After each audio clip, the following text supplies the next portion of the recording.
Mwenyekiti mpya katika tume ya kupambana na ufisadi hapa nchini EACC, Askofu mstaafu David Oginde, amesema bila kuungwa mkono na serikali pamoja na viongozi wakuu wa taifa itakuwa ni vigumu kwa tume hiyo kushinda vita dhidi ya ufisadi. Kwenye mahojiano yake ya kwanza tangu kuapishwa, Oginde anasema kuwa kupambana na ufisadi kunahitaji juhudi za kila asasi serikalini. Oginde akisema kwamba ametamaushwa zaidi na majina ya watu tajika ambao wanachunguzwa na tume ya EACC, huku akisema idara ya polisi ingali inaongoza kama fisadi zaidi nchini ikifuatwa na wizara ya afya. Mwanahabari Willy Lusige alipatana naye na kutengenezea taarifa ifuatayo. Majuma mawili baada ya kuchukua mikoba kama mwenyekiti mpya wa tume ya maadili na kupambana na ufisadi nchini EACC, Askofu mstaafu David Oginde amepasua mbarika kuhusu alichokumbana nacho alipoingia afisini, akisema amekuwa mwepesi wa kujifunza majukumu yake mapya, kupata tiba mujarabu dhidi ya kidonda sugu cha ufisadi kinacholemaza uchumi wa taifa la Kenya. I must say that this is a bittersweet experience. Oginde akisema anasikitishwa kutokana na hatua nyingi zilizopigwa na EACC kupambana na ufisadi ila hazijawekwa wazi kwa umma.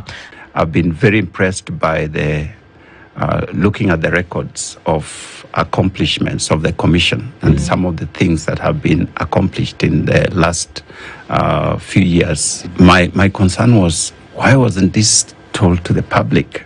Because even for me from outside, I didn't know that all this had happened.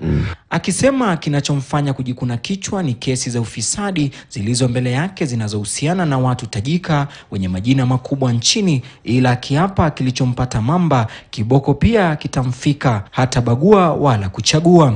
Bitter side is again looking at some of the files that we are dealing with. The kind of names you are seeing are people you respect, are people you see there and you feel this is a person I would like to emulate.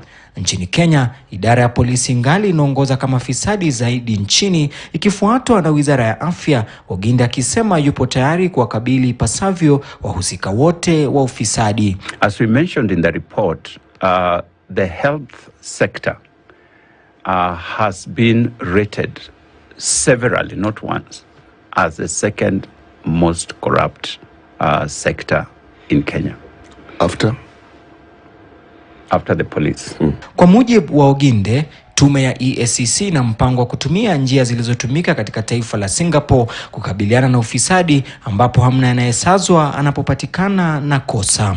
You get amazed just what a beautiful nation we have. How privileged we really are.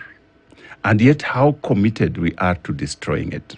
Mwenyekiti huyu akisema pia kuna umuhimu wa kubadili mtazamo wa Kenya kuhusu ufisadi. We are going to deal with this thing called corruption and we are going to transform and change it. Akiwaomba Wakenya kumuunga mkono na kushirikiana naye kupambana na jinamizi la ufisadi. It is possible that we can get somebody in the police who will say, and we are praying that this will be the case, who will say, under my watch, the police is going to be transformed. Oginde aliapishwa kwa mwenyekiti mpya wa tume ya maadili na kupambana na ufisadi nchini EACC Mei 9 baada ya kuteuliwa na Rais William Ruto na kuidhinishwa na bunge. Kinachosubiriwa ni kuona iwapo ataweza kubadili mustakabali wa vita dhidi ya ufisadi nchini ama atageuzwa debe tupu lisiloacha kupiga kelele. Willy Lusige, KTN News, Nairobi.